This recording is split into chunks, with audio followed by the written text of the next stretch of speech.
ನಮಸ್ತೆ ಎಲ್ಲರಿಗೂ ಸ್ವಸ್ತಿಸ್ ಕಿಚನ್ಗೆ ಸ್ವಾಗತ. ಯಾರೆಲ್ಲ ನನ್ನ ಚಾನಲನ್ನು ಸಬ್ಸ್ಕ್ರೈಬ್ ಮಾಡಿದ್ದೀರಾ ಎಲ್ರಿಗೂ ತುಂಬ ಧನ್ಯವಾದಗಳು. ನಾನಿವತ್ತು ಮನೆಯಲ್ಲಿ ಸಿಂಪಲ್ಲಾಗಿ ಸಾಂಬಾರು ಪುಡಿ ಮಾಡೋದು ತೋರಿಸ್ತೀನಿ. ಅಂಗಡಿಯಿಂದ ತರೋ ಬದಲು ಹೀಗೆ ಮನೆಯಲ್ಲೇ ಒಂದು ಸಲ ಸಾಂಬಾರು ಪುಡಿ ಮಾಡಿ ನೋಡಿ. ಈ ಸಾಂಬಾರು ಪುಡಿ ಬಳಸಿ ಸಾಂಬಾರು ಮಾಡಿದರೆ ರುಚಿ ತುಂಬ ಚೆನ್ನಾಗಿರುತ್ತೆ. ಇದಕ್ಕೆ ಬೇಕಾದ ಇಂಗ್ರೀಡಿಯೆಂಟ್ಸ್ ನೋಡೋಣ.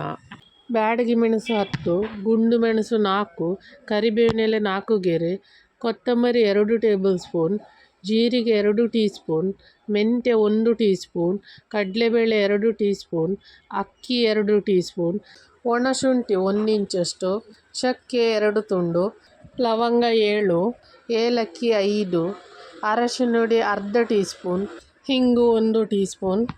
ಈಗ ಮೊದಲಿಗೆ ಈ ಮಸಾಲೆನೆಲ್ಲ ಹುರಿದ್ಕೊಳ್ಳೋಣ. ಸ್ಟವ್ ಮೇಲೆ ಅಗಲವಾದ ಒಂದು ಪ್ಯಾನ್ ಇಟ್ಕೊಳ್ಳಿ. ಉರಿಯನ್ನು ಲೋ ಫ್ಲೇಮಲ್ಲಿ ಇಟ್ಕೊಂಡು ಈಗ ಇದಕ್ಕೆ ಒಣಮೆಣಸು ಹಾಕ್ತಾ ಇದ್ದೇನೆ.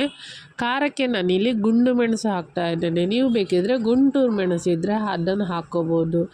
ಬ್ಯಾಡಗಿ ಮೆಣಸು ಅಷ್ಟಾಗಿ ಖಾರ ಇರಲ್ಲ, ಆದರೆ ಒಳ್ಳೆ ಕಲರ್ ಬರುತ್ತೆ. ಇದನ್ನು 1-2 ನಿಮಿಷ ಚೆನ್ನಾಗಿ ಹುರಿದ್ಕೊಳ್ಬೇಕು. ಎಲ್ಲ ಸಾಮಗ್ರಿಗಳನ್ನು ನಾನು ಡ್ರೈ ರೋಸ್ಟ್ ಮಾಡ್ತಾ ಇದ್ದೇನೆ, ಸ್ವಲ್ಪ ಕೂಡ ಎಣ್ಣೆ ಯೂಸ್ ಮಾಡ್ತಾ ಇಲ್ಲ. ಈ ಸಾಂಬಾರು ಪುಡಿಯನ್ನು 2-3 ತಿಂಗಳವರೆಗೆ ಸ್ಟೋರ್ ಮಾಡಿ ಕೂಡ ಇಟ್ಕೋಬೋದು. ಈಗ ಇದಕ್ಕೆ ಕೊತ್ತಂಬರಿ ಬೀಜ, ಮೆಂತ್ಯ, ಕಡಲೆಬೇಳೆ, ಅಕ್ಕಿ, ಜೀರಿಗೆ, ಒಣಶುಂಠಿ, ಕರಿಬೇವು ಸೊಪ್ಪು, ಚಕ್ಕೆ, ಲವಂಗ, ಏಲಕ್ಕಿ ಹಾಕಿ ಹುರಿದುಕೊಳ್ಳೋಣ.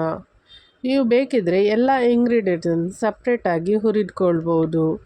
ಲೋ ಫ್ಲೇಮಲ್ಲಿ ಇಟ್ಕೊಂಡು ನಿಧಾನಕ್ಕೆ ಹುರಿಯಿರಿ.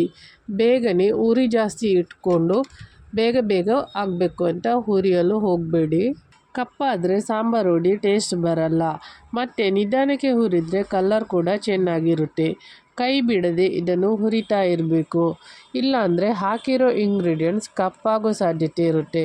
ಇದರಲ್ಲಿ ಹಾಕಿರೋ ಕರಿಬೇವಿನ ಎಲೆ ಕ್ರಿಸ್ಪಿ ಆಗೋವರೆಗೂ ಇದನ್ನು ಲೋ ಫ್ಲೇಮಲ್ಲೇ ಹುರಿದುಕೊಳ್ಬೇಕು. ಇದು ತುಂಬ ಸಿಂಪಲ್, ಮನೆಯಲ್ಲೇ ಮಾಡ್ಕೋಬೋದು ಸಾಂಬಾರು ಹುಡಿ. ಈ ಸಾಂಬಾರು ಪುಡಿ ಎಲ್ಲ ತರಕಾರಿಗಳಿಗೂ ತುಂಬ ಚೆನ್ನಾಗಿರುತ್ತೆ. ಈ ಹುರಿತಾ ಇರೋ ಮಸಾಲೆ ಇಂಗ್ರೀಡಿಯೆಂಟ್ಸನ್ನು ಬಿಸಿಲಲ್ಲಿ ಒಣಗಿಸಿಕೊಂಡು ಕೂಡ ಹುರಿಬೋದು, ಇಲ್ಲಾಂದರೆ ಹುರಿದ ನಂತರ ಕೂಡ ಬಿಸಿಲಲ್ಲಿ ಒಣಗಿಸ್ಬೋದು. ಚೆನ್ನಾಗಿ ಬಿಸಿಲಲ್ಲಿ ಒಣಗೋದ್ರಿಂದ ಸಾಂಬಾರು ಪುಡಿ ಕೆಡದೆ ತುಂಬ ದಿವಸ ಬಾಡಿಗೆ ಬರುತ್ತೆ. ಈಗ ಕರಿಬೇವು ಚೆನ್ನಾಗಿ ರೋಸ್ಟ್ ಆಗಿದೆ, ನೋಡ್ಕೋಬೋದು. ನೀವು ಕೈಯಲ್ಲೇ ಇದನ್ನು ಪುಡಿ ಮಾಡ್ಬೋದು. ಕರಿಬೇವು ಸೊಪ್ಪನ್ನು ನೀವು ಸಾಂಬಾರು ಪುಡಿಗೆ ಎಷ್ಟು ಹಾಕ್ತೀರಾ ಅಷ್ಟು ಚೆನ್ನಾಗಿರುತ್ತೆ. ಈಗ ಇದು ಹುರಿದಾಗಿದೆ. ಇದನ್ನು ಚೆನ್ನಾಗಿ ತಣ್ಣಗಾಗಲು ಬಿಡಬೇಕು. ಸ್ವಲ್ಪನೂ ಬಿಸಿ ಇರಬಾರ್ದು, ಚೆನ್ನಾಗಿ ಗರಿಯಾಗಿ ಇರಬೇಕು. ಆವಾಗ ಮಿಕ್ಸಿಯಲ್ಲಿ ಪೌಡರ್ ಮಾಡಲಿಕ್ಕೆ ಈಸಿ ಆಗುತ್ತೆ ಮತ್ತು ಪೌಡರ್ ನೈಸಾಗಿ ಬರುತ್ತೆ.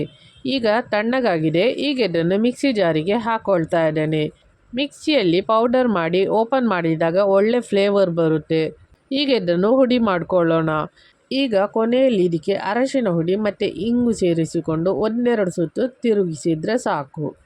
ಈಗ ಇದು ಪುಡಿ ರೆಡಿಯಾಗಿದೆ. ನೋಡಿ, ಒಳ್ಳೆ ಕಲರ್ ಆಗಿ ಒಳ್ಳೆ ಪರಿಮಳ ಬರ್ತಾ ಇದೆ. ನೋಡಿದ್ರಲ್ಲ ಎಷ್ಟು ಸಿಂಪಲ್ಲಾಗಿ ಕಲರ್ಫುಲ್ಲಾಗಿ ಸಾಂಬಾರು ಪುಡಿ ಮಾಡ್ಬೋದು ಅಂತ. ಈ ರೆಸಿಪಿನ ನೀವು ಮನೆಯಲ್ಲೇ ಒಂದು ಸಲ ಟ್ರೈ ಮಾಡಿ. ಇವತ್ತು ತೋರಿಸಿದ ಇಂಗ್ರೀಡಿಯೆಂಟ್ಸ್ ಹಾಕ್ಕೊಂಡು ಮಾಡಿದ ಸಾಂಬಾರು ಹುಡಿಯಲ್ಲಿ 4-5 ದಿವಸಕ್ಕಾಗುವಷ್ಟು ಸಾಂಬಾರು ಪುಡಿ ಮಾಡಿ ತೋರಿಸಿದ್ದೇನೆ. ಈ ಸಾಂಬಾರು ಹುಡಿ ಬಳಸಿ ಹೇಗೆ ಈಸಿಯಾಗಿ ಸಾಂಬಾರು ಮಾಡೋದು ಅಂತ ಡಿಸ್ಕ್ರಿಪ್ಷನಲ್ಲಿ ಲಿಂಕ್ ಹಾಕಿದ್ದೀನಿ, ಚೆಕ್ ಮಾಡ್ಕೊಳ್ಳಿ. ನಿಮಗೆ ಈ ವಿಡಿಯೋ ಇಷ್ಟ ಆದಲ್ಲಿ ಲೈಕ್ ಮಾಡಿ, ಶೇರ್ ಮಾಡಿ, ಹಾಗೆ ಕಮೆಂಟ್ ಮಾಡಿ ತಿಳಿಸಿ. ಹಾಗೆ ನನ್ನ ಚಾನಲ್ಗೆ ಸಬ್ಸ್ಕ್ರೈಬ್ ಮಾಡೋದನ್ನು ಮರಿಬೇಡಿ. ಮುಂದಿನ ವಿಡಿಯೋದಲ್ಲಿ ಸಿಗೋಣ. ಧನ್ಯವಾದಗಳು.